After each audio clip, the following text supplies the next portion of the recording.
Hello friends, welcome to my YouTube channel UGC खबरी। UGC की हर बात कोमल मैम के साथ। हालांकि आपको आज लग रहा होगा कि मैम इतनी एनर्जी से नहीं बोल रही है। ये टॉपिक मेरा बनाने का सबसे बड़ा मोटिव ये था कि इस टॉपिक को लेके बहुत सारे नीचे कमेंट्स आ रहे थे जब मैंने मेडिकल का एक टॉपिक बनाया था। पर मेडिकल को लेके मन में थोड़ी हताश हो चुकी है जब से हमने कोलकाता का ये इंसिडेंट सुना है। इस पे मैं कोई भी टिप्पणी नहीं देना चाहूंगी क्योंकि मैं जो चीज फील कर रही हूँ शायद वो हर लड़की फील कर रही है इस टाइम पे। सिर्फ आपको एक बात बोलूंगी, मेरी भी खुद एक छोटी सी बेटी है और मैं सिर्फ जब मैंने इंसिडेंट सुना तो मैंने सिर्फ क्या सोचा या मैंने अपने हस्बैंड के साथ क्या डिस्कस किया कि हम अपनी बच्ची को इतना इतना इतना ज्यादा कैपेबल बनाएंगे कि वो एक साथ 10 लोगों से लड़ सके।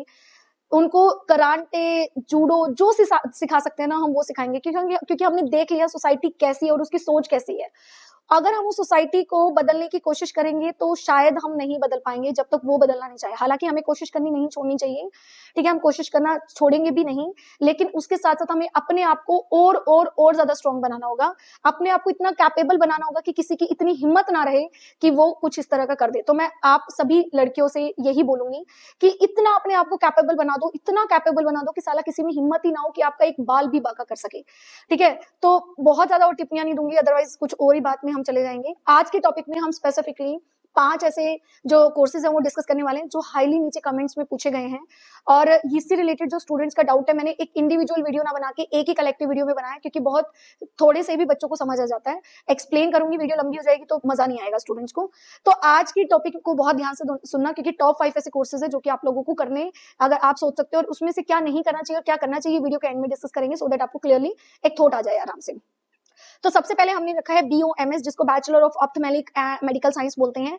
यूजुअली आई स्पेशलिस्ट होता है, इसको मैं और के साथ करूंगी बी ऑप्टोमेट्री। और इसमें डिफरेंस होता है, ये 4.5 साल का कोर्स होता है जो 4.6 ईयर्स का BOMS का, और बी ऑप्टोमेट्री का 4 ईयर का कोर्स होता है। दोनों के लिए आपके कंपल्सरी PCB होना चाहिए 12th में और 50% मार्क्स होने चाहिए।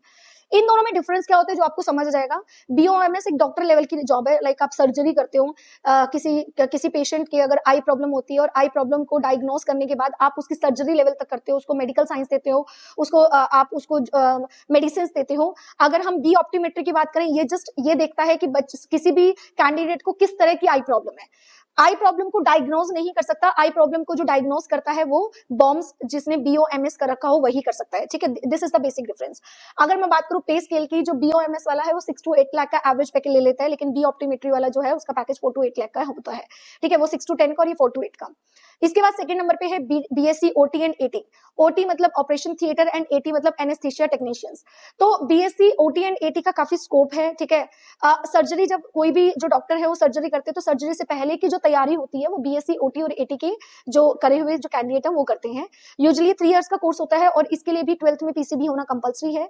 इसके बाद आपकी 5 to 6 लाख का एवरेज पैकेज लग जाता है। बहुत इंपॉर्टेंट रोल है इसको, क्यों, अगर आपका दिल बहुत बड़ा है, अगर आप जो है सर्जरी लेवल पे सोच रहे हो और वहां पे उतना कुछ कटाई पटाई देख सकते हो, देन आप BSc OT और AT के लिए जा सकते हो। थर्ड नंबर पे हमने रखा है BSc माइक्रोबायोलॉजी। BSc माइक्रोबायोलॉजी मुझे कमेंट सेक्शन में पूछा गया था, इसलिए मैंने एक टॉपिक रखा है। मैं इसको ये भी बताऊंगी कि इसको बाद में करना चाहिए कि नहीं करना चाहिए। BSc माइक्रोबायोलॉजी आपके गवर्नमेंट जॉब के लिए बहुत अच्छा है, प्राइवेट सेक्टर में उतना स्कोप नहीं है इसका। और इसको गवर्नमेंट जॉब में भी जो फूड सेक्टर वाले ना, CFSO वाले हैं सेक्टर से, वहां पे इसका स्कोप है। तो लेकिन अगर हम प्राइवेट सेक्टर की बात करते हैं तो हार्डली एक्सपीरियंस कैंडिडेट भी 20-25 हजार सैलरी तक पहुंचता है मंथली बेसिस पे। तो आप इसके समझ सकते हो कि किस लेवल तक का कोर्स है। BSc कार्डियोवास्कुलर एंड टेक्नोलॉजी जो है ये भी एक तरह का, जिसको CT भी बोलते हैं, ये एक तरह का जो है सर्जरी टाइप का है, जिसमें जो सर्जरी होती है, सर्जरी से पहले की जो तैयारी होती है कार्डियोवास्कुलर टेक्नोलॉजी वो की जाती है उसमें। ठीक है, इसकी जो 3 ईयर का कोर्स है और 3 ईयर का कोर्स में भी 12th PCB होना चाहिए। इसका एवरेज पैकेज 5 से 6 लाख लग जाता है। उसके बाद है BSc बायोटेक्नोलॉजी। BSc बायोटेक्नोलॉजी में अगर हम बात करें, बायोलॉजी प्लस टेक्नोलॉजी का मिक्सचर है। तो बायोलॉजी और टेक्नोलॉजी जब आप दोनों सीख जाते हो तो बहुत हाईली कॉम्बिनेशन बनता है और आप बहुत अच्छा कुछ कर सकते हो। 3 ईयर का कोर्स है, 12th PCB 50% चाहिए और इसमें 5 से 8 लाख का पैकेज आप ले सकते हो। अगर इनमें से मैं बात करूं, सबसे अच्छा जो कोर्स है वो आपका है BSc OT एंड AT वाला है, और BSc बायोटेक्नोलॉजी एंड ऑप्टोमेट्री वाला, ये 3 कोर्सेज अच्छे हैं। अगर मैं माइक्रोबायोलॉजी मैंने क्यों नहीं रखा, क्योंकि अगर माइक्रोबायोलॉजी अगर आप कर लेते हो तो आपको एमएससी जरूर करना पड़ेगा, और बीएससी फूड टेक्नोलॉजी करोगे वो ज्यादा बेटर पड़ेगी माइक्रोबायोलॉजी से, क्योंकि माइक्रोबायोलॉजी में इतना ज्यादा स्कोप नहीं है। माइक्रोबायोलॉजी एक सब पार्ट है जो कि और कोई क्वालिफिकेशन भी कवर कर देती है।